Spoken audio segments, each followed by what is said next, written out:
Xinhua Jia from North Dakota State. Thanks, Xinhua. Okay. I would like to acknowledge my colleague, Dong Li. He put this slides together. It's a very good job. In this talk, I am just going to talk about the green line Stingray portable level velocity logger, which we have been using on one of the sites. This logger, as you can see, that it uses a submerged ultrasonic sensor to measure both the water level and the velocity of open channel or open-ended pipes. So the sensor transmits the ultrasonic signal that it can travel through the water and reflect from the liquid surface. So this sensor really measures the time that it takes for echoes to return to the sensor. And that's for the water level, where the velocity is measured through the injected flow. And of course, this sensor costs a lot. I think right now it costs $3,375. When we bought it in 2012, it was about $3,200. And we use this sensor on two of the sites.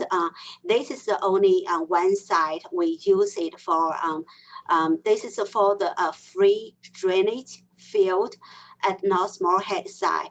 As you can see, the first picture on the left, that the box and the data logger are really kind of below the road.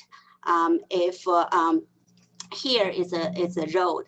So our goal is not let the people see our data logger or see that we have an instrument there, because sometimes if you have someone just interested and that drag out your sensor, you will be in big loss. So from here, as you can see, that I enlarge this sensor to the figures on the right. This is the data logger where we put the data logger inside a sealed box, so that when we download the data, we will open the box. Where on the other side, the sensor head is facing the water flow. So the water is flowing from this direction to here, and then it's directly drained to a surface drainage ditch. And with this setup, we cannot do a automatic water sampling. So we had to come here once a week. Whenever there's water, we will catch the flow. And the same sensor we also use in the Fairmont site. We put inside a cover for a surface runoff measurement. So for this sensor, it is really mounted inside the pipe, either at the bottom of open channel flow or at the end of the pipe, where the wire of the sensor can come out and connect it with the data logger. However, the sensor had to be mounted in a mounting bracket in order to be secured on the bottom of the pipe. As you can see here, that you only see the sensor after there a slide bracket that hold the sensor. In general, we will leave the sensor in the field, but bring the data logger back to our office because the sensor is okay. Survive the winter, where the data logger is not, and sometimes the stage is completely filled with water. It's up to the road surface, and the data logger cannot survive that water. And then this data logger is very easy to use. It provides a real-time flow level and velocity and temperature readings. And we don't have the data logger screen to show you.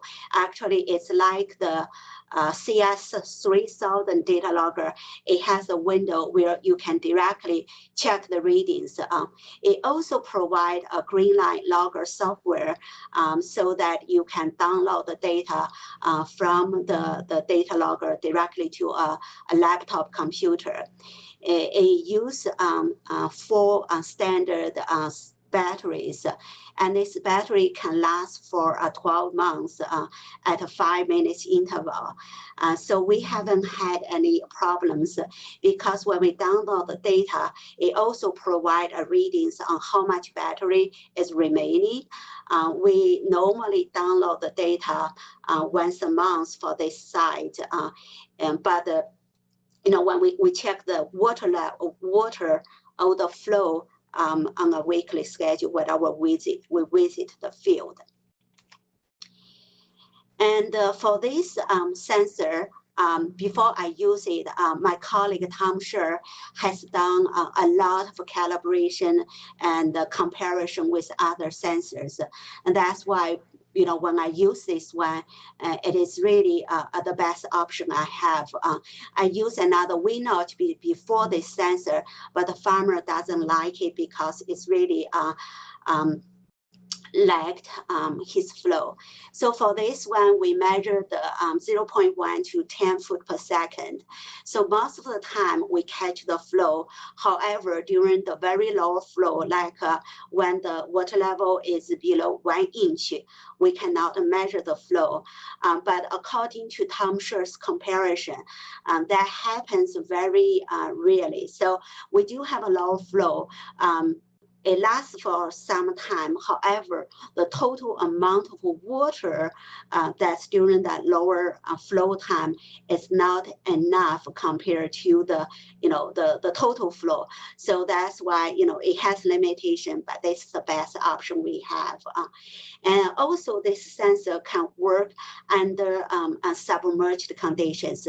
So even the outlet is under the water. So when the river, when the ditch water in the ditch is above or submerged the outlet, because of water level difference, we can still catch some of the flow. This sensor works fine under frozen conditions, especially we are in North Dakota, so we normally leave the sensor head in the field, but we take the data logger back to the office, and every November we will take back. However, because we have the water level measurement in the field, we know that we will not have any drainage during that time.